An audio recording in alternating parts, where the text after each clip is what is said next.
Hello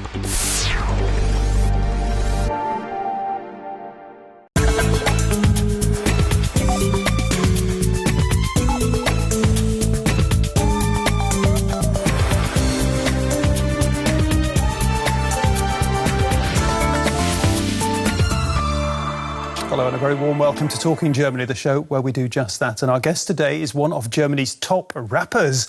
He's angry, not always, thoughtful, eloquent, big-selling, controversial, and he is Samy Deluxe. Hey. Hi, Samy. Hi. Nice to have you here. Thank you. Samy, rapping, at least in the main, is about rhyming, yeah? Do the words Germany, German and rap rhyme? Not really, no. But, you know, I couldn't always make stuff rhyme, you know. You just have to pronounce it different sometimes. Because I think, you know, language, of course, there's a right and wrong with language. But when it comes to poetry, when it comes to art, I think there's no right and wrong, really, you know. Sometimes I just pronounce words wrong. And it's just to make them rhyme or, you know, make it funny too, just make it entertaining, you know, just... Is there such a thing as... I mean, I know you rap in German, but is there such a thing as German rap that is distinct from rap in France or rap in the States or rap in anywhere else in the world? I think Germany definitely has its own, like, little scene and its own things that make it German. It's mainly the language, though, you know, because, like, from the influences, I always felt like Germany is not a country where young people could really... rely on old German culture to integrate it into, you know, like any new music, really, you know?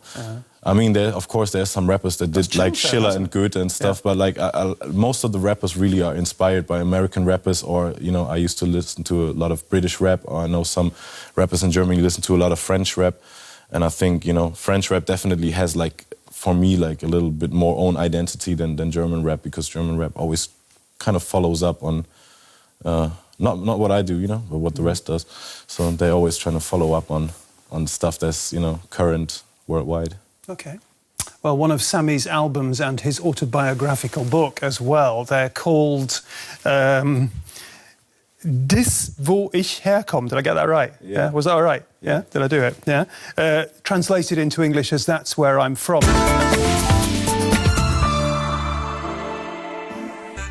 Really cool glasses there, Samy. Yeah, pretty nice trailer for me. I got goosebumps of my own career, but the only wrong thing was I'm not called Samuel. You're not called Samuel at all? No, I'm just called Samy. It's Arabic, you know, S-A-M-Y. Okay. This takes us right back to the beginning. And maybe another thing we got in that report was this problematic childhood. Is that a cliche or is that you? Well, it's a different problematic childhood. It's not like I didn't grow up in a ghetto or anything. It was just like a real...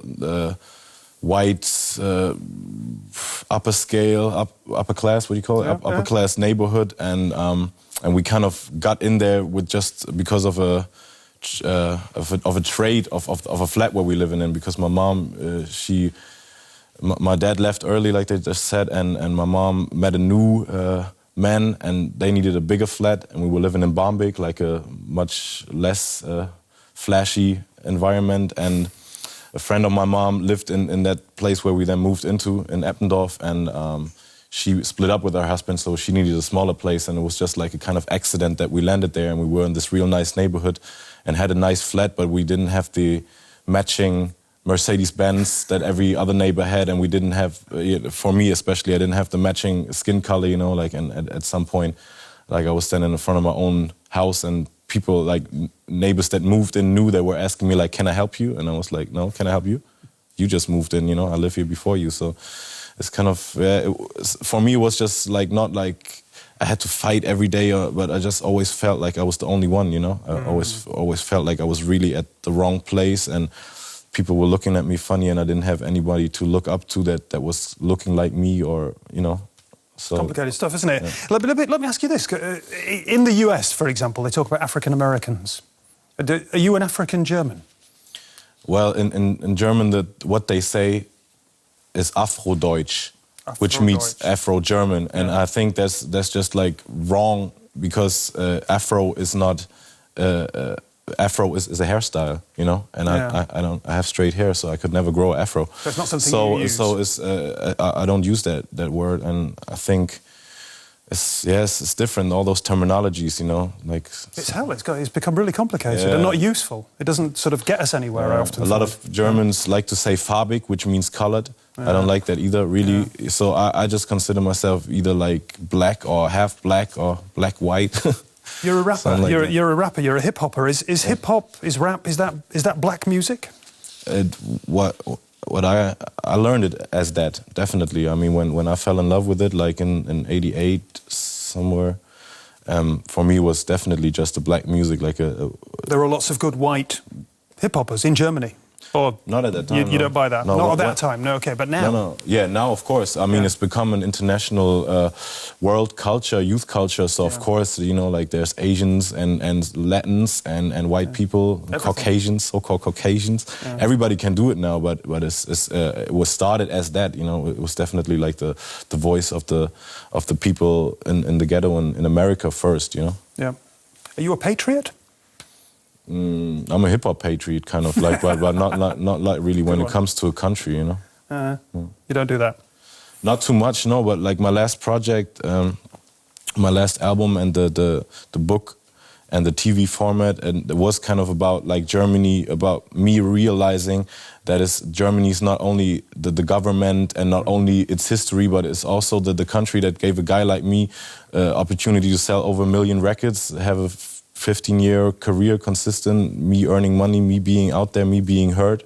And so I was thinking, like, Germany is also all these people on the streets who also complain about the government. So there's, and for them I kind of have a patriotic feel, because I've been around the world so much that I saw that this country definitely has a big potential to become a very multicultural country, because I don't see America as that, and I don't see Britain as that, really, and I don't see France as that, because those countries with the history they have, with the colonial states or with the slavery, people have been there so long, but I feel like everybody living, you know, like parallel to each other. They don't live with each other, and I think Germany, if you take it serious now, if a lot of people here take it serious now and work on it, I think this could become one of the real multicultural countries in this world. I think people at home might be surprised by that, but it's a pretty interesting assessment of where Germany is at this point in time. Samy mentioned his project.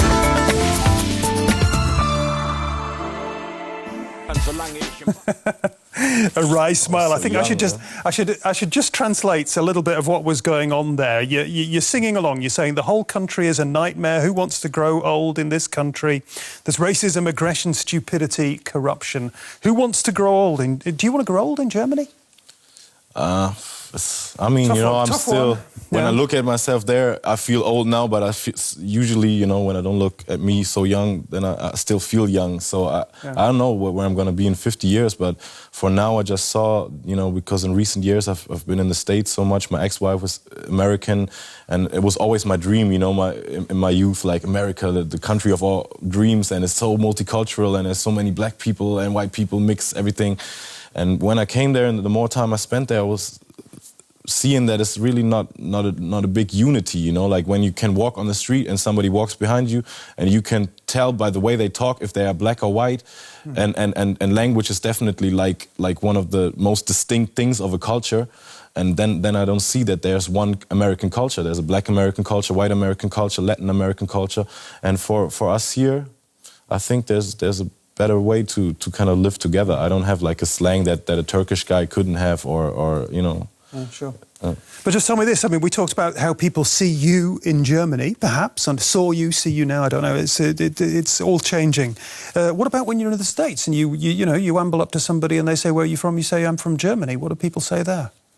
Mostly they just take it for an answer, you know, because in America it's normal that some black guy could say, I'm American, or people wouldn't even ask, you know, like when they would ask me and I would say I'm from San Francisco, that would be an answer for them, you know, like, and so when I say as a person of color I'm from Germany, they still accept it as an answer, whereas in Germany we're not that far yet, you know, because people haven't been here so long of other colors. So it's like when people ask me here and I say, obviously I'm from Hamburg, that's the town I'm from, you know, when I'm getting asked in Germany, where are you from? I say I'm from Hamburg. They're like, hey, no, you know what I mean, you know? So they don't even ask you know, but they want to know where the skin color is coming from, not where I'm coming from. Let's talk about young people in Germany. This last summer you went out on tour around Germany together with a group of youngsters. Just give me a very quick take what that was all about. It was about like me having this album and this book where I talk about Germany so much and my relation to Germany, kind of love-hate relationship. And then I thought it would be interesting to just gather a group of youngsters and go through Germany for 2 weeks and discover a lot of historical places, or visit a lot of historical places, a lot of cultural places, meet with a lot of people, from celebrities to everyday person.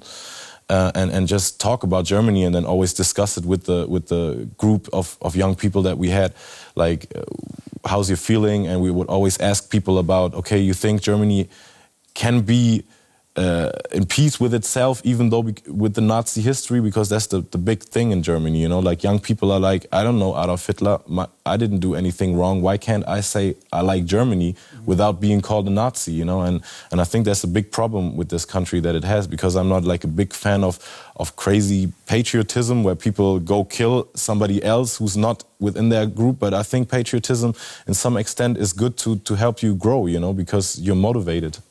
Okay.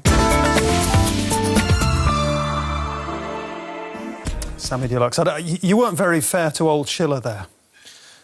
You know, I'm just trying to be honest, you know, like actually what I said when I was rapping there, that's actually the main thing, you know, because I always have the feeling that people always treat hip-hop or what I do or what my colleagues in that field do as like a little phase that's going to pass by, you know, and I feel like it's as much German culture as what they did, and my rhymes are definitely better, but it's also because I live 100 years later and language develops, and the thing that you can do with language, or the ideas that you have. I mean, I definitely create more complicated rhymes if that's a measurement of quality within poetry, you know.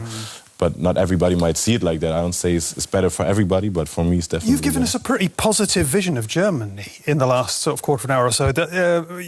Let me just ask you this, though. In German culture, there's quite a lot of snobbery. There's a sort of a big divide between sort of high art and street art. Yes, definitely. That's definitely a problem, and I'm trying to get into that and fix that also, because in Hamburg, for example, they're closing down, or in most cities they're closing down every youth recreational center, and on the other hand, in Hamburg they're building up this opera place which costs like billions of euros, you know, and then they made a wrong calculations a few years ago, and it's like, oh, we have to put 20 billion more into it, and it's from the cultural pot, or I don't know if we call it a pot, you know, from the cultural budget, you know, and it's the same cultural budget that they always say is so empty that they can't afford to push the youth, you know. And for me it's like, why should you always push the elite and forget about the people on the street, you know? Well, what you're talking about there when you talk about fixing things, putting things right, you're talking about in part your crossover project. Yeah, also about that, but also about like connecting with the right people, you know. My manager, she's her dad is one of the big conductors, right? That's the word.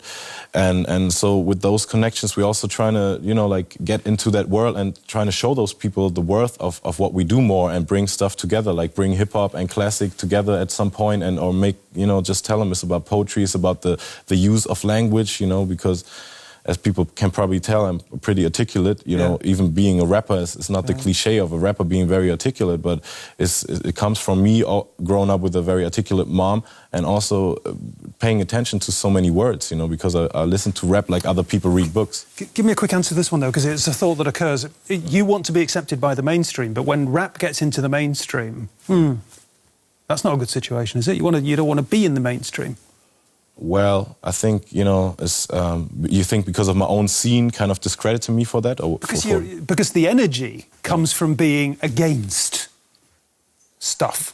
Yeah, but sometimes, you know, you can be for stuff and also be against stuff, you know, like I just see, you know, that role that I was playing in that Weck mich auf, where I was just like a 21-year-old angry guy talking about how Germany's my nightmare. I think a lot of people felt that. That was my biggest commercial success. But I don't think a song like that really moves anything, you know, because it's just like there for people who say, yeah, I think Germany's too, you know.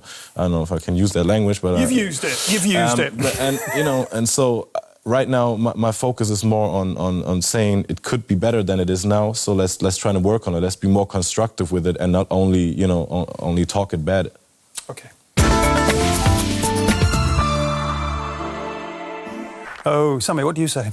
It's terrible. Terrible? Yeah. Yeah. I mean, it's a nice approach for his students, yeah. Yeah, they liked it. They didn't look like real big rap critics, though, but... No. He was a bit stiff, wasn't he? Huh? He needs to work on his hands. Yeah, you know, with the rap, it's a lot about feeling, you know. It's not... everybody can write a rhyme, you know, but to rap is something different than just saying monotonous rhymes. You left school quite early. You're obviously a very bright guy. Do you sometimes wish you'd stayed on, gone on to study law and fought for justice and equality and all that kind of thing in that context? No, not really, because I never came to a point where I had to regret it. My career's been pretty consistent, and on the other hand, I've seen a lot of people who've studied, who've did a lot of, you know, like went the normal way and didn't pay for them as well as my way paid for me. OK. Quick, spontaneous answer. Hip-hop's been around for a long time, right back to the 70s at least, yeah. There's a lot of people who say, it's running out of steam. Are they right? Are they wrong?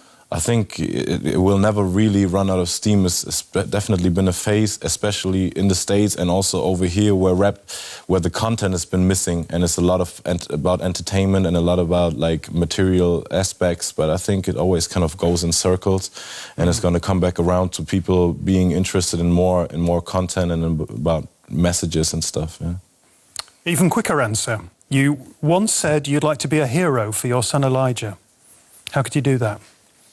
By just like being me and just walking my way and just showing him, you know, like always improving, you know, because I don't want to be like a washed out 40-year-old rapper. I'm definitely working on other aspects, you know, just to, you know, be a public person and have a nice career. Okay. Samy's brought along his CD, Das, wo ich herkomme. You can win it. Just write to us here at Deutsche Welle.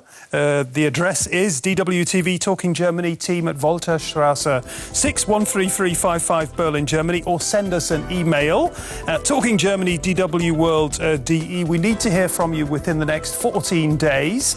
And I should say that our choice of the winner is final. You can't sort of take us to court on that one. Samy, we're going to finish up with the Talking Germany quiz, the traditional way to wrap up the show. Quick questions, quick answers.